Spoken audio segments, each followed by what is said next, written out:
Hello, Magnolia Springs.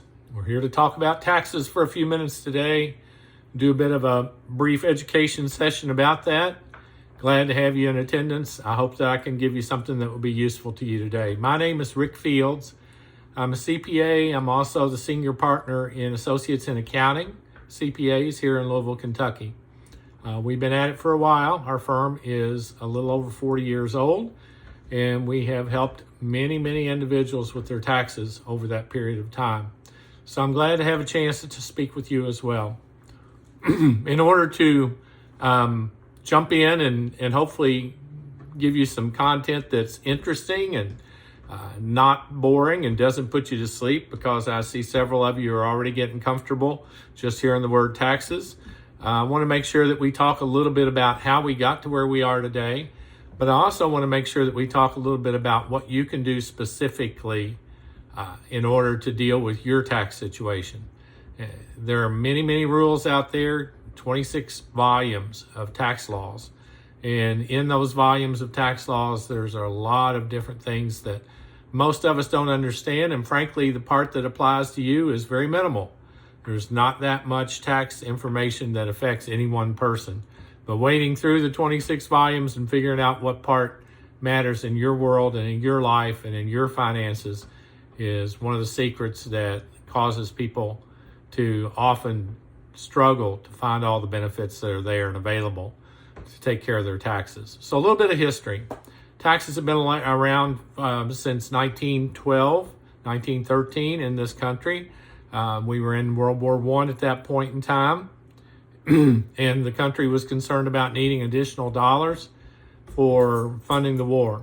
So we ended up with a income tax. It wasn't the first time. There was briefly a period in the Civil War that there was an income tax, but when the war ended, so that tax, this was the second time for the country to go into that particular mode of raising money to fund a war effort.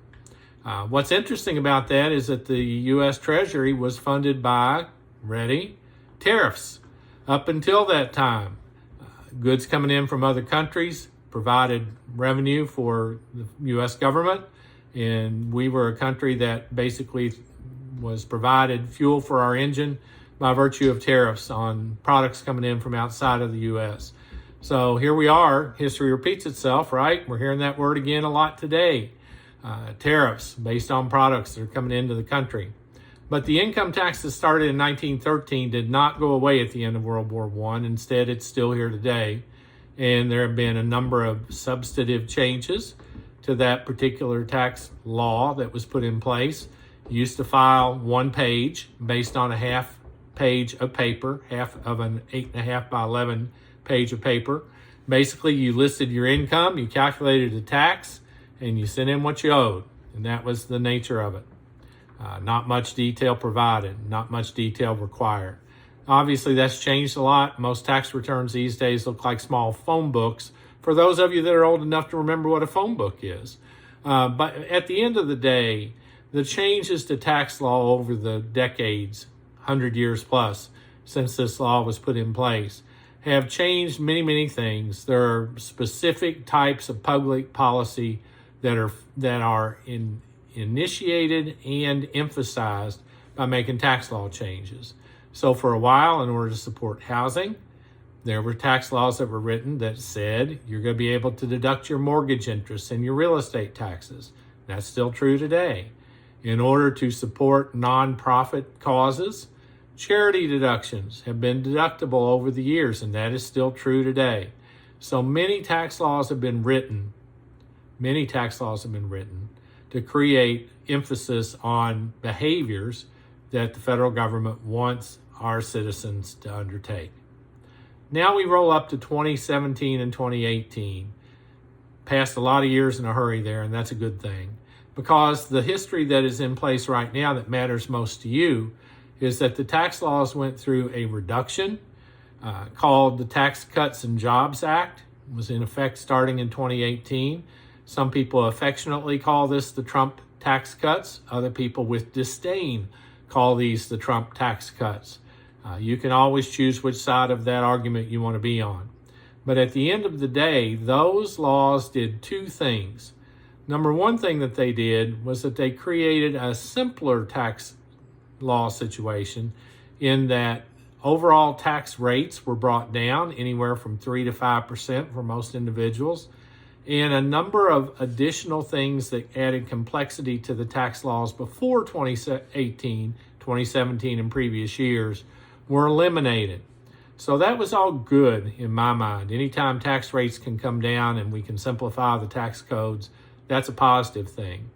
One of the pieces of this simplification is that every individual and every married couple was awarded a large standard deduction. And basically that standard deduction is something that everyone gets whether they have individual deductions or not. So that standard deduction right now is around $14,000 for a single individual, and it is $28,000 for a married couple.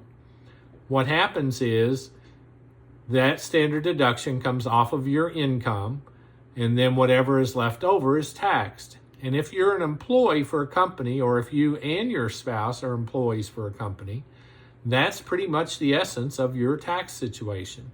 Now, a standard deduction, what if my actual deductions are more than that? I'll give you an example.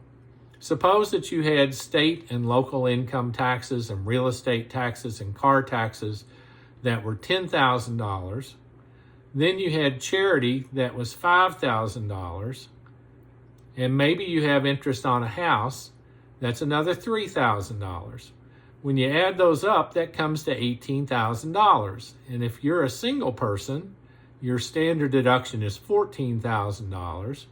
Well, it's certainly beneficial to take actual deductions that exceed the standard deduction. However, for most people who file and pay taxes, less than 10% actually have deductions that are in excess of their standard deduction since we had the tax law changes back in 2018. So while you should check these deductions every year to see if they have a positive impact on your taxes, know that the statistics say most of you will use the standard deduction and make your taxes based on your income, earnings, less your standard deduction to give you an amount that's going to be taxed. So a couple of things to fill in gaps around this. Income, what am I taxed on? Those of you that work understand that you get a W-2 at the end of the year. That W-2 is your earnings, and it shows the amount that you're going to pay taxes on, the amount of your income that is taxed. And that's one of the components of your income that you have to pay taxes based on that amount. In addition to that, you also have other possible income items that are taxable. If you receive retirement distributions, usually partially or totally taxable. If you receive Social Security benefits, that's taxable. If you receive interest earnings on a bank account or dividends from various mutual funds and stock investments, all of those types of things are taxable. If you buy and sell stocks and investments and end up with capital gains, also creates income that is taxable on your particular income tax returns. So all of those things get added together as income sources to give you a total income. Then either your actual deductions or your standard deduction are subtracted from that. And then you have an amount that income taxes are calculated based on that difference. What type of deductions can you claim? You can claim medical deductions, but medical deductions are not allowed unless they exceed 7.5% of your income. So if your income from all sources, your wages, your spouse's wages, interest, dividends, capital gains, business income is another type of income that you might have that could be taxable on your tax return. If from all sources those equal $100,000, 7.5% of that is $7,500. That means that medical bills that exceed $7,500 can add to your actual deductions to determine whether or not your actual deductions exceed your standard deduction. So actual deductions, looking at that mathematics that I just described, if your medical bills are $8,000 and your income is $100,000, therefore $7,500 is 7.5%. Only the $500 that exceeds that amount, $8,000 less $7,500, only that $500 can actually be added to your actual deductions to compare to your standard deduction. So that's one category. There are other categories. A second category is state and local taxes. And this includes taxes on your real estate if you own a house. It includes taxes that you pay when you relicense your cars, if you own cars. It includes your state income taxes. It includes your local occupational taxes. All of those things are added together in order to give you a total state and local taxes. When that's all added together, you're allowed to deduct up to $10,000 of that amount. If the taxes that you paid exceed that, you're capped at $10,000. So the amount that adds in for your actual tax deductions is $10,000 at most, or less than that if your actual calculations of those tax areas comes out to less than $10,000. That's true whether you're single or married. A third category is home mortgage interest. If you own a home and you have a mortgage and you're making payments on that, the interest portion of those payments is deductible. So that also adds in with your medical expenses, your state and local taxes, to give you an actual deduction number. And last but not least, both cash and non-cash charity add together. Charitable donations made to organizations that are organized as a charity can be deducted. Charity to individuals, no, that can't be deducted. But for any donations to churches, other organizations that are nonprofits, when you take clothing or furniture items to Goodwill or other similar organizations, all of those can be added together in order to give you a deduction base that adds in with those other three categories. So now my medical deductions over 7.5%, which that can happen in a year if you have a lot of medical bills. In addition to that, state and local taxes not to exceed $10,000. Home mortgage interest adds to those two numbers for a third component. And last but not least, charitable contributions in cash or in kind, furniture, clothing, other types of items that you give away. Those all added together get compared to your standard deduction.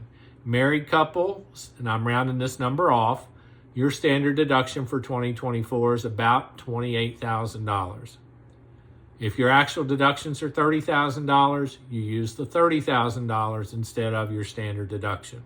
If they're $23,000, you're going to use the standard deduction because obviously it gives you a better tax reduction, income reduction before you calculate your taxes in order to calculate the bottom line, what do you owe the government. So we've got our total income, we've got our total deductions or our standard deduction, whichever is the most, and now we have a net number, a taxable income. That taxable income, there are various income tax rates that start at 10% and go all the way to 37% if you make enough money. Those rates are applied to your income. A tax is calculated and it gets compared to the withholdings, the U.S. withholdings on your W-2 statements. If those withholdings are more than the amount of tax calculated, you get a refund. If they are less than the amount calculated, you owe additional taxes and have to send in money at the time you file your taxes. There are a lot of extra tax rules that I've not talked about much that are beyond the scope of what we can do training-wise today, but I do want to talk about these particular rules a little bit deeper, simply because most of you are going to be employees at least of Magnolia Springs, and maybe you have spouses that are employees as well. There are lots of components to what I've just mentioned that are going to be very much the same for all of you because of that. A common question that I get consistently: what can I do to reduce my taxes? When you work for someone else who pays you a W-2, most of the things that you can do are going to be centered around your employer. For example, you likely have the ability to contribute part of your wages or salary to a retirement plan like a 401k through Magnolia Springs. Now, as individuals, if you did not have a retirement plan available to you, you might be able to go to a bank or an investment company and open an individual retirement account and do the same thing. Contribute part of your income into that account, and you're allowed a tax deduction for that. These rules can be a little bit complicated, so you're going to want to make sure that you talk to someone, whether it's a firm like ours or an H&R Block or even a TurboTax expert. You're going to want to make sure that you understand those rules clearly and consistently before you make those types of decisions to make sure that you are applying them correctly. That being said, at the end of the day, those types of fringe benefits, money being paid into a health savings account, money being paid into a flex plan that might allow you to prepay daycare expenses or to prepay medical bills. All of those types of things will help you reduce your income tax liability and can be very beneficial from that perspective. And those are the types of planning techniques that make sense when you are an employee of another company. Now, this entire discussion changes considerably if you also are a business owner, if you sell pencils on the weekends, or if you make chili and bottle it up and sell it. You know, if you've got a business in addition to your wages, there are many, many more deductions available to you. Same thing is true as if you own property that you rent out to other people. That's like business income, and now there are a lot more deductions available to you. But again, the common thread for all of you that I'm talking to today is that you do work for an employer, and because of that, most of the tax savings opportunities that are available to you are structured through your employer. If you're not aware of what those are, let me challenge you to make sure that you talk with your HR representatives and see what types of fringe benefit packages are available to you specifically and how those might be used in order to provide you some tax relief. There are opportunities out there. You just simply have to know how to use them, how to access them, and how they might affect your taxes. So let me wrap this up with a couple of things. First off, thank you again for being here. I think it's really important that you are educating yourself financially, and the work that we do through the organization that has provided this education to you is important, in my opinion, to every single household that's out there. So thank you for letting us come in and take some of your time today. But what I want to do, my associate Greg Clark is there today. Greg is not only a good-looking guy with a full head of hair, but he also is very knowledgeable in many of these areas and can answer questions. So he's going to take your questions for the next period of time. But I would welcome that opportunity as well. And Greg will make sure to give you email addresses so that you can reach out to me, ask questions, let me answer anything that's on your mind. We offer that particular opportunity to anyone that attends one of our seminars and would welcome the chance to address your questions individually, because that's where these things really matter. How do they affect you on a personal level? So again, thank you so much for being here today.